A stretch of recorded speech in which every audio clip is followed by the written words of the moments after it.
The story of Injustice is still trucking along, with Batman of this universe refusing to lose by using Lex Luthor's technology to summon a version of the Justice League that hadn't turned evil. But while the final battle of Batman vs. Superman was finally coming to a close in the Injustice universe, there are individuals that we didn't see in the game, such as the Injustice Harley Quinn and the proper universe's Joker. How did Harley cope with the Joker being alive again, and how did she aid Batman in this fight? Why wasn't she in the final battle? Let's find out as we lead into the Injustice 2 series. You see, after our last battle in which Harley increased the size of her team, she decided to once again call up the Insurgency's headquarters to see where Batman is so that she can hopefully help. At this point in the story in the game, Batman has assembled the alternate universe Justice League, and he was leading them to the old destroyed Wayne Manor to have them help him operate his secret weapon against Superman. But when Harley got a hold of Batgirl was busy playing Mortal Kombat, and she told Harley to just relax and not move. Batman has this whole thing under control. Harley heard that, but decided it was wrong. Batman must want her to take initiative. So she has an idea. She's going to retrieve his trusty Batmobile. She took her gang with her after renaming them from Larry Perry Terry to Larry Jerry Barry. They insisted that those weren't their real names, but she told Jerry that he can go back inside if he wants to talk back to her. When they arrived at Wayne Manor, she saw a giant shield and Shazam guarding it while playing on his phone. Harley had an idea, so she took her hammer, she slid down the hill, and she went to go meet Shazzy. If you had forgotten, Harley has taken quite a shine to Shazam, and way earlier in the Injustice tale, she tried to convince him to leave the regime with her. As she walked out in front of him, dropping a green pill out of her boots, she calls out to him while taking the pill. The very same green pills that were invented to give regular people super strength and durability. Shazam hovers down, warning her to leave. With Superman's temper, she won't survive. And Harley jumps at him, asking what his safe word is. She hits him with the full force of a crazy woman holding a hammer and throws him into the shield. As he falls back down, she smacks a board that he was landing on, launching him into the sky. But come on, this is Shazam, and he uses the force of the gods to land in front of her, telling her to stop this. Aw, don't be like that, Shazzy Poo. He throws lightning at her and gives her a quick shock. Do it again, Shazoo! He tries to charge at her, but using the acrobatics of an insane clown gang member, she backflips over him and returns the favor, swinging her hammer down. He catches it swiftly as she calls him Shazarino. He then throws the hammer into the air, asking if she wants to die. She starts punching him in the stomach, telling him, "You should be nice, Shazlerman."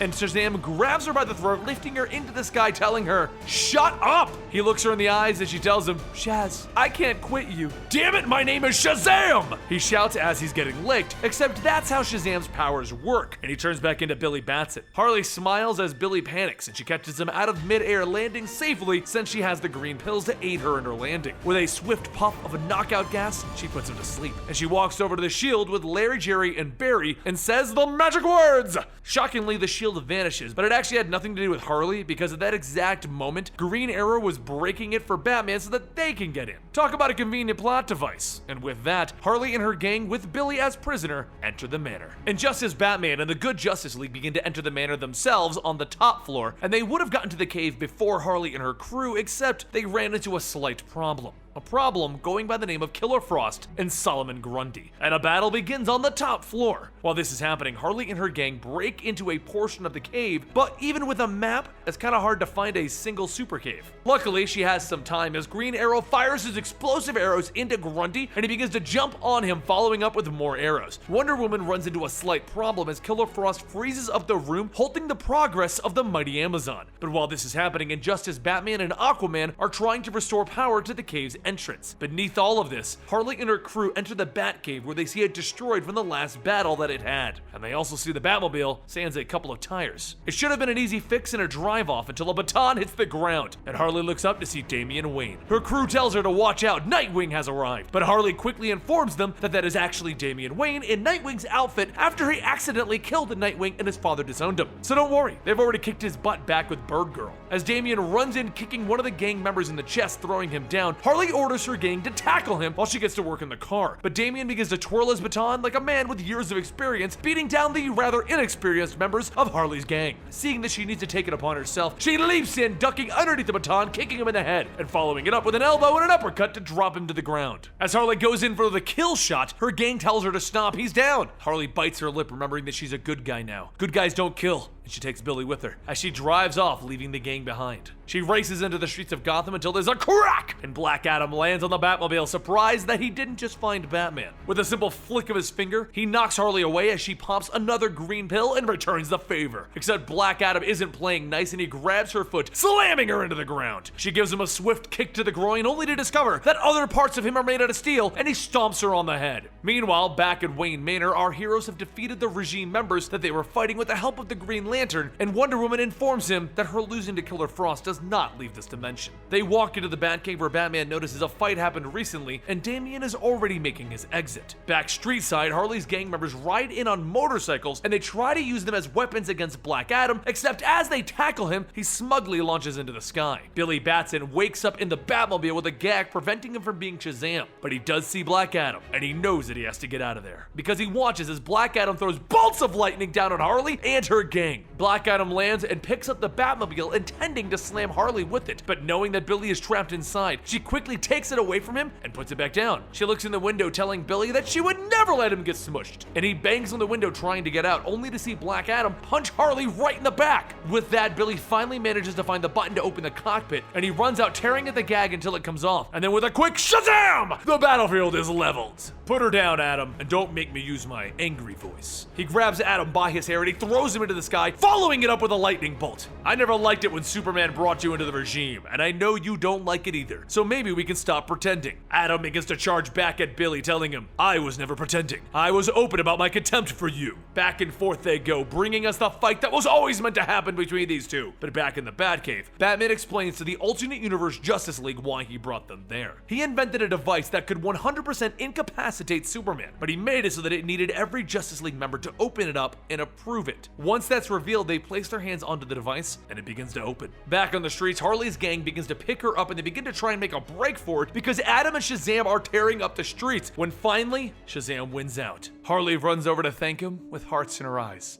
Shaz looks at the idiots in hoods, as he puts it, and he tells them to get away now because the regime forces are en route. He then picks up Harley and he takes off. We need to talk. Harley is super happy that Shazam has switched sides to join her, and she asks him if it's too early to propose to him. He takes her to a field where he informs her, I like you a lot, but I'm not switching sides. I saved you for a lot of reasons, but mostly for saving Billy from getting smashed. I don't see how you can go back to working for Superman. I don't work for him, we're teammates. That means you're guilty as well. You're no killer. I stay because he needs someone to keep him in check, Harley. You say I'm good, and that's the reason I'm not switching sides. She kissed him on the cheek, and he begins to hover away. Try not to die, Harley. I like knowing that you're out there. You too, Shazam. This world needs some heroes. Meanwhile, back at the Batcave, Wonder Woman picked up Adam and brought him with her. And as they arrived, they wanted to know what Batman was planning to do with that little device. The story of Injustice is going to be going on no matter what, but initially when Ground Zero came out, I thought it was more of a cash grab just to kind of get the name Injustice out there, but as the story's going on, I'm definitely starting to like this, and it's definitely finding a place in the Injustice saga for me. It's just explaining what's happening in the actual gameplay, since not everyone wants to play the game. Let me know in the comments down below how excited you are about Injustice 2, and how excited you are to be hearing those comic books when they finally come out.